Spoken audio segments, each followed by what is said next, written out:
Committee of the Whole meeting for December 16, 2014. I call this meeting to order and ask the clerk to please call the roll. Trustee Ahrens? Here. Kammerer? Here. Carbonaro? Here. Martin? Here. Ranke? Here. Shipman? Here. President Wallace? Here. First item on our Committee of the Whole agenda is under Planning and Zoning Committee. Chairman Kammerer. Thank you, Mr. President. First item under Planning and Zoning this evening is 310 North Avenue accessory building height variation. And what I think I could like to do at this point in time is turn this over to Jim for a little bit of illustration on what's going on. Thank you, Trustee Kammerer. The property in question is 310 West North Avenue. The petitioner is requesting variances for the accessory structure that was constructed in his rear yard. He is asking for it to be above the maximum height for allowed accessory structure, 1 foot 8 inches above the 15-foot allowed height, and also to encroach 2.5 feet into the 5-foot required accessory structure setback on the side yard.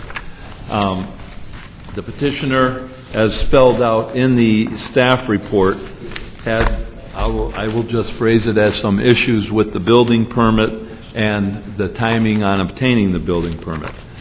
It appears that originally the petitioner wanted to remodel his garage that stood on that property at that location, came in for a permit for that remodel, basically found out that the garage couldn't be remodeled because it had some dry rot and some bad parts that couldn't be rebuilt.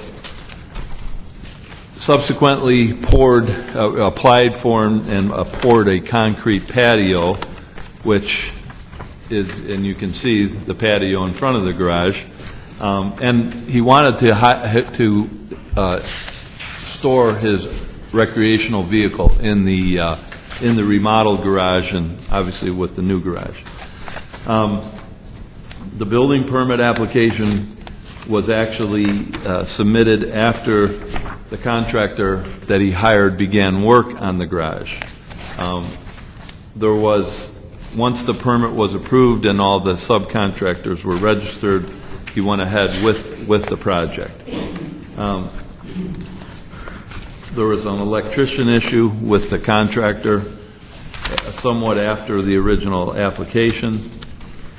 The contractor took a while to get the electrician registered. By that time, the new garage was built. They asked him to update the plat of survey and the plans for the garage. The computer-drawn permit for it showed the garage with these elevations and at this height. The roof pitch changed on it. When it was all said and done, the garage was too big and also was still, although in the location of the original garage, it still required a setback variance because the original garage that was grandfathered in was torn down completely. And at this point in time, the petitioner has got his permit, been notified that he has to go through the variance. He's going through his due diligence through the variance process. We went through the zoning board on December 4th. The zoning board of appeals did, in fact, recommend approval of the variance, and it is in front of you with the minutes of the record of that meeting and the staff report. And that's where we're at today. As you can see, it's a nicely constructed garage. It does, in fact, hold the RV, which was the intent of it. Just the shots of the house. This is what it looked like before. And just so pointed out that the original garage was, in fact, in generally the same location. This one was grandfathered in. And he did do an improvement on the property it's a substantial improvement with both the patio and the garage. So that's where we're at.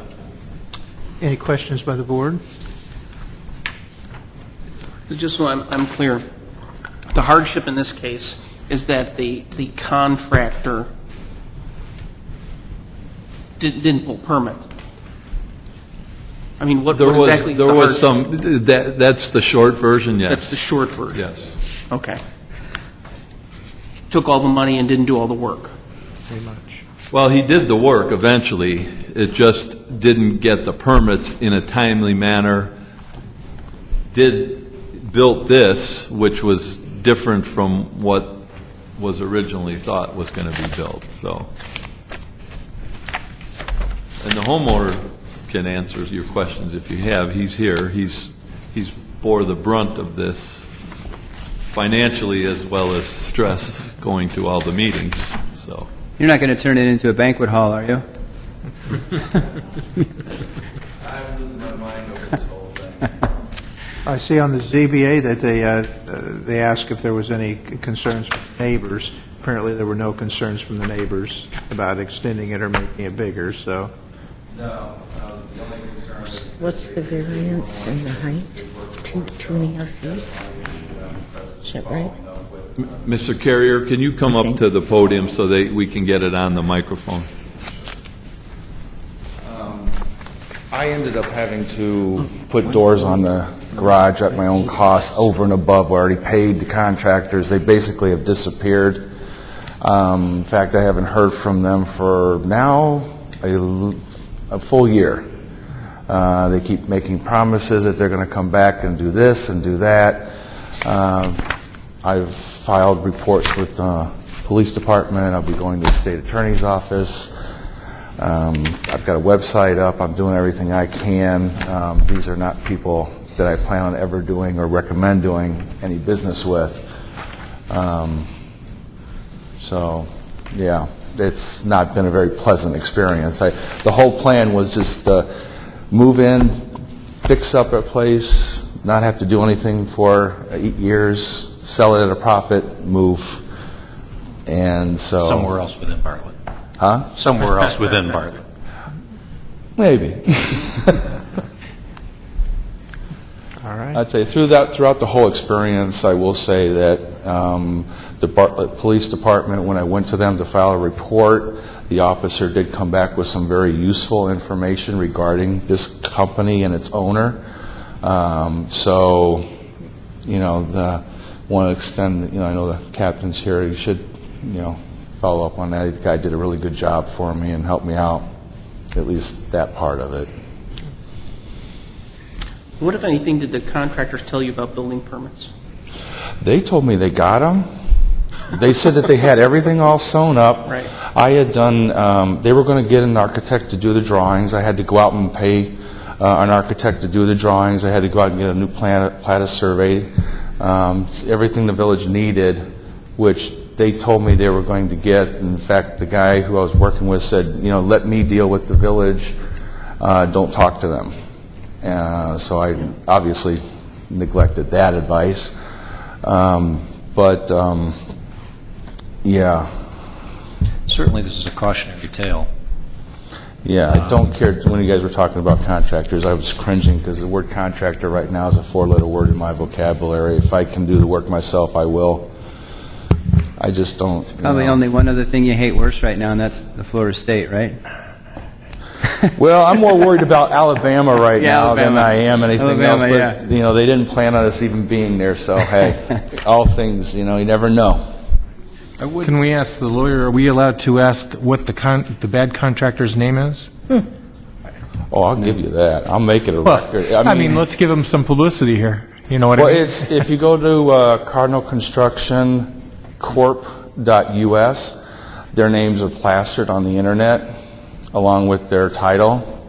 It's Robert somebody or another. I can't remember his name right now, but Cardinal Construction is the people that I was doing business with.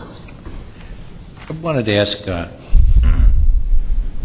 either Valerie or Jim, what technically are our options at this point? The options you have are, number one, to grant the variances requested, and number two, to deny those variances requested. In the denial of those variances, we would be then compelled to direct Mr. Carrier to remove his garage, either, and make it comply with the current ordinances. Which clearly is not something that, Difficult to do. it's very difficult to do. Yeah. And I talked to Valerie a little bit about this before the meeting, and I won't ramble on it too much other than it seems unfortunate that this got so out of hand. And I recognize that, community development's working with the staff that we can afford right now.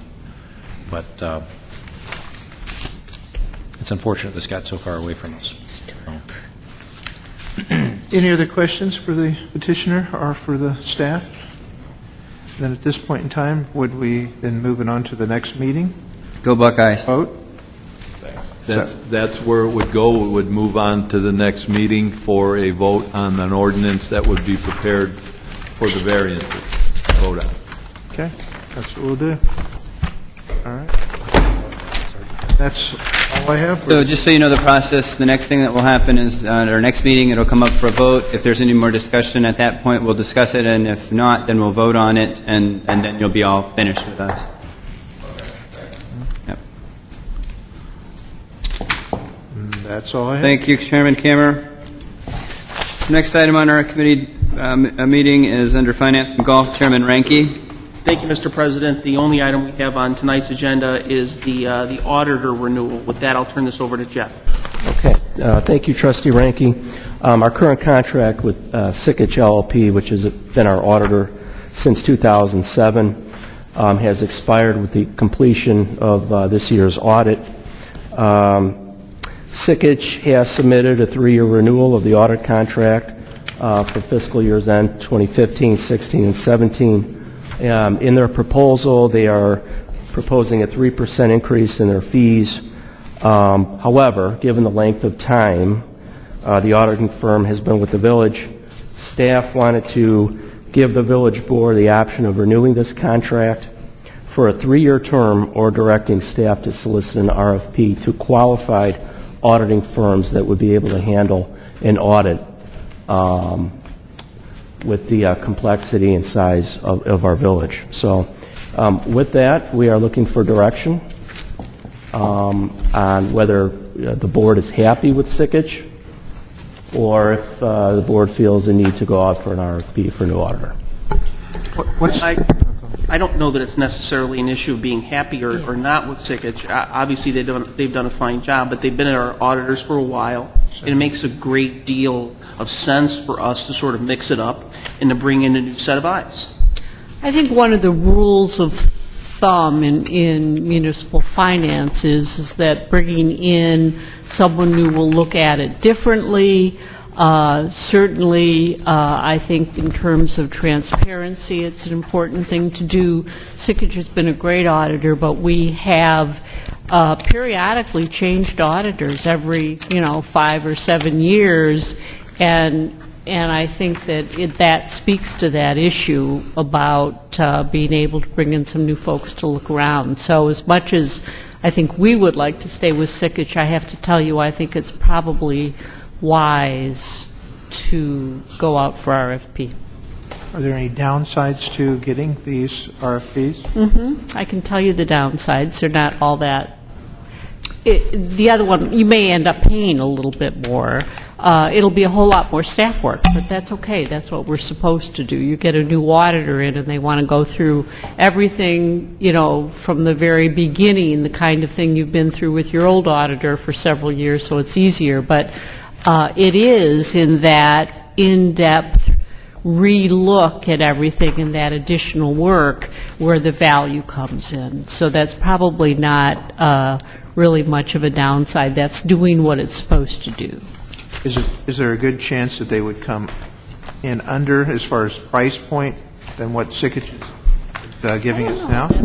It all depends on timing. With an April 30th fiscal year end, a qualified auditing firm, would need to find 2 weeks in the summer to fill their needs to have another client such as the village. And if they have a need to have another village such as us, the prices could be lower, but it's just really a matter of timing. Does Sikich go past before 2007, or that's when they came on? They came on in 2007. Okay. Who do we have before that? It was Miller Cooper. They're a firm out of Northbrook, and they'll probably be interested again. So there's a good chance Sikich will probably submit. We are planning on sending them the proposal. Yep. Having been on both both ends of the auditor's workload,